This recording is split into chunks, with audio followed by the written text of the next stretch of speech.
નમસ્કાર વિદ્યાર્થી મિત્રો, ધોરણ 12 ની અંદર ભૌતિક વિજ્ઞાનમાં આપણે આજે શરૂઆત કરવાની છે પ્રકરણ નંબર 7 પ્રત્યાવર્તી વિદ્યુત પ્રવાહ અથવા તો પ્રત્યાવર્તી પ્રવાહ. હવે પ્રત્યાવર્તી પ્રવાહ છે શું છે? તો આપણે રોજિંદા જીવનમાં ઘણા બધા ઉપકરણો છે, ઇલેક્ટ્રિકલ કે ઇલેક્ટ્રોનિક્સ એનો ઉપયોગ છે આપણે કરતા હોઈએ છીએ. આની અંદર કેટલાક એવા ઉપકરણો છે કે જે એકદિશ પ્રવાહનો ઉપયોગ કરે છે, એટલે કે ડીસી પ્રવાહ. તો આપણે એવા શબ્દોથી પરિચિત છીએ એસી અને ડીસી. તો આ એસી કરંટ જે છે, એસી વોલ્ટેજ અથવા એસી કરંટ, એસી એટલે કે અલ્ટરનેટિંગ કરંટ અને ડીસી એટલે કે ડાયરેક્ટ કરંટ. ડાયરેક્ટ કરંટ છે એને ગુજરાતીમાં એકદિશ પ્રવાહ કહેવામાં આવે છે અને જે એસી છે અલ્ટરનેટિંગ કરંટ એને આપણે કહીએ છીએ પ્રત્યાવર્તી પ્રવાહ. તો અહીંયા આપણે વાત કરવાની છે એસી વિશેની. તો આ એસી જે છે અલ્ટરનેટિંગ કરંટ, એનું મૂલ્ય જે છે એ સમયના જુદા જુદા ગાળે પ્લસ અને માઈનસ બદલ્યા કરે છે, જેનો આકાર આપણને એક સાઇન વિધેય જેવો મળે છે. તો આ સાઇન વિધેય છે એ પ્લસ અને માઈનસ સતત એની સાયકલનું પુનરાવર્તન થયા રાખે છે. માટે આવા જે પ્રવાહો છે એને આપણે કહીએ છીએ એસી પ્રવાહો અને જે વોલ્ટેજ છે એને આપણે કહીએ છીએ એસી વોલ્ટેજ. તો આજે પ્રત્યાવર્તી વોલ્ટેજ અને પ્રત્યાવર્તી પ્રવાહો છે તેના વિશે આપણે અહીંયા ચર્ચા કરવાની છે. તો ચાલો આપણે શરૂઆત કરીએ પ્રકરણ નંબર 7 ની અંદર. તો એમાં આપણે જોઈએ તો સૌથી પહેલા આપણને અવરોધકને લાગુ પાડેલ એસી વોલ્ટેજ, તો એસી વોલ્ટેજ છે આપણે સૌથી પહેલા જોઈએ. તો અહીંયા લખીએ આપણે કે અવરોધકને લાગુ પાડે એસી વોલ્ટેજ. આપણે અવરોધક એટલે કે અવરોધ છે એને આપણે અહીંયા એસી વોલ્ટેજ છે લાગુ પાડેલા છે. આપણે અહીંયા જોઈ શકીએ છીએ આ જે છે આપણી પાસે નિશાની આ એસી વોલ્ટેજ અથવા એસી સપ્લાય ને બતાવવા માટેની નિશાની છે. ડીસી માં આપણે પ્લસ અને માઈનસ થી બતાવીએ છીએ. અહીંયા એસી છે એ સપ્લાય બતાવવા માટેની આ નિશાની છે. હવે અહીંયા આપણે અવરોધ છે એને જોડીએ. આ અવરોધ છે આપણે અહીંયા જોડેલો છે શ્રેણીમાં તેની સાથે. તો અવરોધ છે એનું મૂલ્ય પણ આપણને આપેલું છે અહીંયા R. અહીંયા જે સોર્સ છે આપણી પાસે એપ્સિલોન. તો જોઈએ એની અંદર ત્યારબાદ આપણે કે જે આપણે પ્રાપ્તિ સ્થાન છે, પ્રાપ્તિ સ્થાનના વોલ્ટેજ આપણી પાસે અહીંયા મળે છે આપણને V. તો V નું મૂલ્ય છે જુદા જુદા સમયના અંતરાલ સાથે બદલાય છે. તો આ V છે આપણે લખશું અહીંયા Vm sin ઓમેગા t. આ સાઇન વિધેય અનુસાર બદલાય છે માટે આપણે એને કહીશું V Vm sin omega t. Sine વિધેયનો આલેખ જેવો મળે છે એવું જ આનું મૂલ્ય મળે છે, માટે આપણે એને કહીશું સાઇન વિધેય માટે જે પુનરાવર્તન આપણને આપે છે. અહીંયા આપણી પાસે છે Vm, એ છે આપણી પાસે Vm છે એ આપણને મળે છે દોલન પામતા વિદ્યુત સ્થિતિમાન તફાવતનો કંપ વિસ્તાર. લખીએ આપણે દોલન પામતા વિદ્યુત સ્થિતિમાન તરંગનો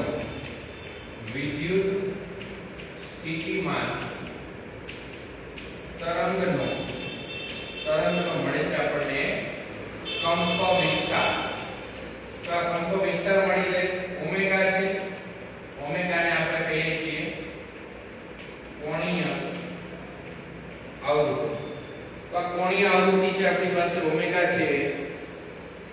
તો આપણી પાસે વોલ્ટેજ નું સૂત્ર મળી જાય છે આપણને Vm sin ઓમેગા t. તો વોલ્ટેજ ને આપણે આવી રીતે પણ લખી શકીએ. વોલ્ટેજ V બરાબર IR પણ આપણે લખી શકીએ. તો V બરાબર IR પણ થઈ શકે.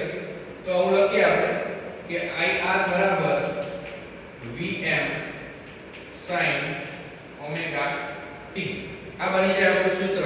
હવે માંથી આપણે I છે એને કરતા બનાવીએ.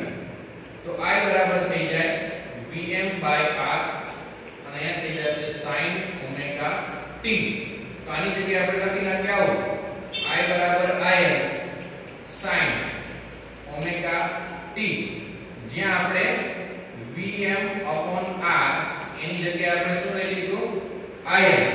તો Im છે પ્રવાહના તરંગનો કંપ વિસ્તાર. કંપ વિસ્તાર એટલે મહત્તમ છે કેટલું એક બાજુ વધી શકે છે એ કહેવાય એનો કંપ વિસ્તાર. દાખલા તરીકે આપણે અહીંયા દોરીએ તો કંપ વિસ્તારને સમજવા માટે અહીંયા આપણી પાસે ધારો કે બે અક્ષો છે x અને y. તો પહેલા આપણે વોલ્ટેજનો અક્ષ બતાવીએ એક તરંગ. તો આ છે આપણી પાસે આ વોલ્ટેજનું એક તરંગ. હવે આ વોલ્ટેજનું તરંગ છે આપણે એમ લખી નાખીએ v. તો આ જે વોલ્ટેજનો તરંગ છે એની આ મહત્તમ કિંમત છે એટલે સૌથી મેક્સિમમ ઉપરની કિંમત. તો આ જે મહત્તમ કિંમત છે એને આપણે કહી શકીએ Vm. એનો કંપ વિસ્તાર છે મહત્તમ. ત્યારબાદ બીજું છે આપણે તરંગ બતાવીએ આપણે પ્રવાહનું. તો આ પ્રવાહનું તરંગ છે એનો મહત્તમ છેડો છે અહીંયા સુધી આવે છે. તો એને આપણે કહીશું પ્રવાહનો કંપ વિસ્તાર Im. કે મહત્તમ ઉપર અથવા નીચે સુધી કેટલે જઈ શકે છે એને આપણે કહીએ છીએ એનો કંપ વિસ્તાર. તો અહીંયા Im અને Vm છે આપણે આવી રીતે બતાવી શકીએ. તો અહીંયા જોઈએ આપણે કે આ સમીકરણ છે એમાં આપણે ઓહમના નિયમ ઉપરથી છે કિંમતો મેળવેલી છે. હવે અહીંયા જોઈએ તો અહીંયા છે 0 આપણી પાસે, અહીંયા છે π અને અહીંયા છે 2π. તો આ જે વિધેય છે એ 0 થી શરૂ થાય છે. અહીંયા આ 0 અને π એની વચ્ચે અહીંયા હશે આપણી પાસે π/2 એટલે કે 90. અહીંયા હશે આપણી પાસે π/2 પછી આવશે અહીંયા 3π/2. તો અહીંયા જે છે આપણી પાસે કિંમત π/2 એ મહત્તમ કિંમત મળે છે. ફરી પાછી કિંમત ઘટવા લાગે છે, અહીંયા શૂન્ય મળી જાય છે. ફરી પાછી કિંમત વધે છે પણ ઉલટી દિશામાં વધે છે, અહીંયા મહત્તમ થાય છે અને ફરી પાછી છે શૂન્ય થઈ જાય છે. આવી રીતે છે સતત ચક્ર ચાલ્યા કરે છે. હવે આપણે જોઈએ તો અહીંયા એનો પાવર જે છે એ તત્કાલીન પાવર આપણે જોઈએ તો તત્કાલીન પાવર અહીંયા હું લખું છું તત્કાલીન પાવર આપણે લઈએ અહીંયા. તો પાવર P બરાબર આપણી પાસે સૂત્ર છે I²R. તો I ની તો આપણી પાસે કિંમત છે. I ની કિંમત આપણી પાસે શું છે? I બરાબર Im sin ωt. તો I છે એનો સ્ક્વેર છે અને બાજુમાં છે R. તો અંદરના તમામનો સ્ક્વેર થઈ જાય. તો Im નો સ્ક્વેર sin સ્ક્વેર ωt અને અહીંયા થઈ જશે બાજુમાં R. તો આને આપણે લખી શકીએ કે Im²R sin ωt. આ છે આપણી પાસે તત્કાલીન પાવર. P બરાબર આપણી પાસે કિંમત આવે છે Im²R sin² ωt. હવે જો એક પૂર્ણ ચક્ર એટલે એક સાયકલ અહીંયા પૂરી થાય 2π પાસે તત્કાલીન પાવર મેળવ્યો. હવે આપણે સરેરાશ પાવરની વાત કરીએ તો અહીંયા આપણે લખી શકીએ સરેરાશ પાવર. એક પૂર્ણ ચક્ર દરમિયાન સરેરાશ પાવર છે આપણે શોધવો હોય તો આપણે લેવી પડશે અહીંયા એની સરેરાશ પાવરને આપણે P12 વડે દર્શાવીએ તો અહીંયા લખી શકાય I²R. તો અહીંયા પણ આપણે આવી રીતે લખવું પડે જે આપણને I² ની કિંમત મળે છે Im²R અને sin² ωt. આવી રીતે આપણે સરેરાશ છે પાવરની કાઢવી પડે.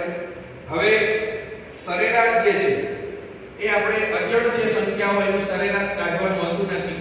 તો અહીંયા આપણી પાસે Im² અને R અચળ છે તો એને બહાર લઈ લઈએ. તો આ જે ખૂણિયાવાળો કૌંસ છે એની અંદર જે સંખ્યાઓ છે એનું આપણે સરેરાશ મૂલ્ય લેવાનું હોય છે. તો sin² ωt છે એનું આપણે અહીંયા સરેરાશ લેવા માટે જોઈએ તો sin² ωt છે પહેલા આપણે એનું સૂત્ર મૂકી દઈએ. તો sin² ωt બરાબર થશે 1 cos 2ωt/2. આ છે આપણે એનું સૂત્ર મૂકેલું છે. sin² ωt નું ગણિતનું સૂત્ર છે 1 cos 2ωt/2.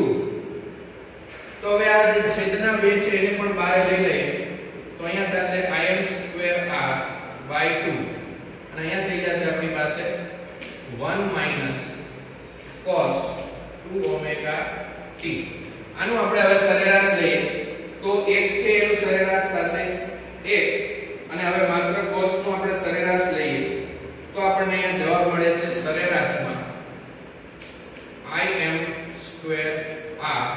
અને અહીંયા આપણે જોઈએ તો 1 છે એનું સરેરાશ આપણે હવે કઈ નહીં મળે, તો 1 છે એટલે બહાર કાઢ લઈએ અને અહીંયા આવશે cos 2 omega t જેનું સરેરાશ આપણને મળશે 0. તો અહીંયા મળે છે im²r by 2 બરાબર 1 - 0 એટલે મળશે આપણને અહીંયા 1. તો સરેરાશ મૂલ્ય પાવર નું જે આપણને મળે છે im²r/2. આ આપણને સરેરાશ પાવર મળે છે એનું મૂલ્ય. હવે ડીસી પાવરના સ્વરૂપ જેવા સ્વરૂપમાં એસી પાવરને પણ રજૂ કરવા માટે આપણે પ્રવાહનું એક વિશિષ્ટ મૂલ્ય છે વ્યાખ્યાયિત કરવામાં આવે છે. તો એસી જેવો પ્રવાહ છે આપણે જો અહીંયા બતાવવો હોય તો આપણે જોઈએ RMS મૂલ્ય. RMS મૂલ્ય જ્યાં R એટલે થાય છે રૂટ, M એટલે થાય છે અહીંયા મીન અને S એટલે થાય છે અહીંયા સ્ક્વેર. તો રૂટ, મીન અને સ્ક્વેર જેને કહેવાય છે એનું RMS મૂલ્ય. તો RMS મૂલ્ય છે એ આપણે કેવી રીતે મેળવી શકીએ? તો RMS મૂલ્ય છે એ આપણે અહીંયા બતાવી શકીએ. RMS મૂલ્ય છે પ્રવાહનું I નું RMS મૂલ્ય હોય તો એને આપણે I RMS વડે અથવા માત્ર I વડે દર્શાવી શકીએ. તો આ એને દર્શાવવા માટેની એક રીત છે. I RMS લખી શકાય અથવા તો માત્ર I છે એનો આપણે ઉપયોગ કરી શકીએ. તો એનું સરેરાશ મૂલ્ય જે RMS મૂલ્ય છે એ મેળવવા માટે આપણે ચાલો એનું RMS મૂલ્ય લઈએ. તો અહીંયા આપણે પ્રવાહનું RMS મૂલ્ય જો લેવું હોય તો આપણે અહીંયા લખીએ, ઊંધેથી ચાલુ કરીએ. S એટલે કે એનો સ્ક્વેર, તો આપણે પ્રવાહનો સ્ક્વેર કરીએ એટલે કે એનો વર્ગ. સ્ક્વેર પછી આવે છે મીન એટલે કે એની સરેરાશ, તો ઉપર લીટો કરીએ બહારનો એટલે એની સરેરાશ મળશે અને પછી છેલ્લે આવે છે અહીંયા રૂટ, તો આપણે કાઢવાનું છે એનું વર્ગમૂળ. આવી રીતે આપણે એનું RMS મૂલ્ય શોધી શકીએ. સૌથી પહેલા આપેલી સંખ્યાનો વર્ગ કરવાનો, ત્યારબાદ એની સરેરાશ લેવાની, ત્યારબાદ એનું વર્ગમૂળ છે આપણે કાઢવાનું છે. તો અહીંયા આપણે જોઈએ કે I² છે એનું સરેરાશ, I² છે એનું સરેરાશ આપણને મળેલ હતું 1/2 im². તો અહીંયા આપણે લખી શકીએ 1/2 im². તો અહીંયા આપણે લખી શકીએ im/√2. im/√2. તો I RMS છે એનું RMS મૂલ્ય મળે છે im/√2 અથવા આપણે આવી રીતે લખી શકીએ im ગુણ્યા 0.707. તો આવી રીતે આપણે એનું સરેરાશ મૂલ્ય ઉપરથી અથવા તો એના કંપ વિસ્તાર ઉપરથી આપણે એનું RMS મૂલ્ય શોધી શકીએ. I RMS im * 0.707. ત્યારબાદ P છે પાવર. તો પાવર P ને પણ આપણે સરેરાશ છે એનું રૂટ મીન સ્ક્વેર આપણે શોધી શકીએ. તો એનો સરેરાશ પાવર આપણને મળ્યો તો 1/2 im² into r. im² into r. તો અહીંયા આપણે જોઈએ તો એનું જે સરેરાશ મૂલ્ય આપણને મળે છે I² into r. I² into r. અને એ ઉપરથી આપણે વોલ્ટેજ છે, જો વોલ્ટેજ નું આપણને RMS મૂલ્ય જોતું હોય તો એ પણ આપણે આવી રીતે શોધી શકીએ Vm/√2. તો અહીંયા લખી શકીએ 0.707 into Vm. તો આવી રીતે જે આપણે વોલ્ટેજ નું RMS મૂલ્ય છે મળી જાય છે અને આપણે વોલ્ટેજ છે એને પણ આવી રીતે લખી શકીએ V = I R. ચાલો તો એના પછી જે આપણને છે અહીંયા RMS મૂલ્યનો ખ્યાલ દાખલ કરવાનો એક ફાયદો આપણને બતાવે છે કે RMS મૂલ્યના પદમાં એસી પરિપથમાં વોલ્ટેજ અને પ્રવાહ વચ્ચેનો સંબંધો અને પાવરનું સમીકરણ છે ડીસી પરિપથમાં કિસ્સામાં મળતા જેવા સંબંધો છે એવા જ સંબંધો આપણે અહીંયા RMS ના કિસ્સામાં પણ મળે છે. હવે જો આપણે કોઈ મહત્તમ છે પ્રવાહ એમાંથી આપણને RMS કિંમત જોતી હોય તો આપણે અહીંયા ઉલટું કરીશું એટલે √2 વડે ગુણાકાર કરીશું. તો આવું પણ લખી શકાય Vm = √2 ઇન્ટુ થઈ જશે V.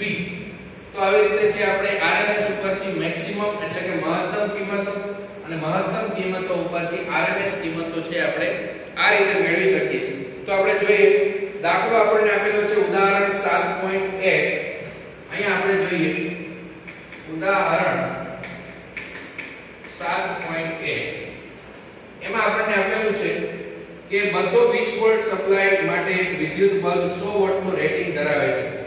બલ્બનો અવરોધ છે આપણે શોધવાનો છે. તો આપણી પાસે સૂત્ર છે પહેલા P બરાબર I² અથવા તો P બરાબર V² upon R.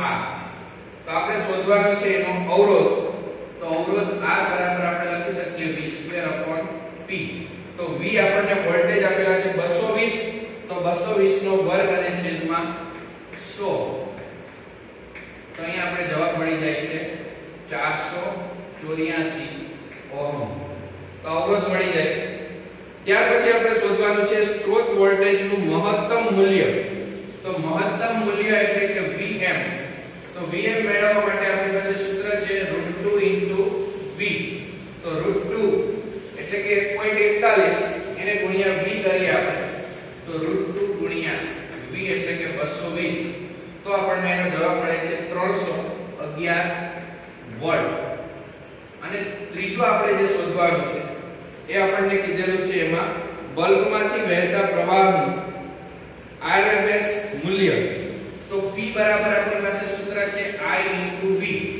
તો I બરાબર સૂત્ર બની જાય P ના છેદમાં V. તો P એટલે આપણી પાસે છે 100 વોલ્ટ અને આપણી પાસે V ની કિંમત છે 220.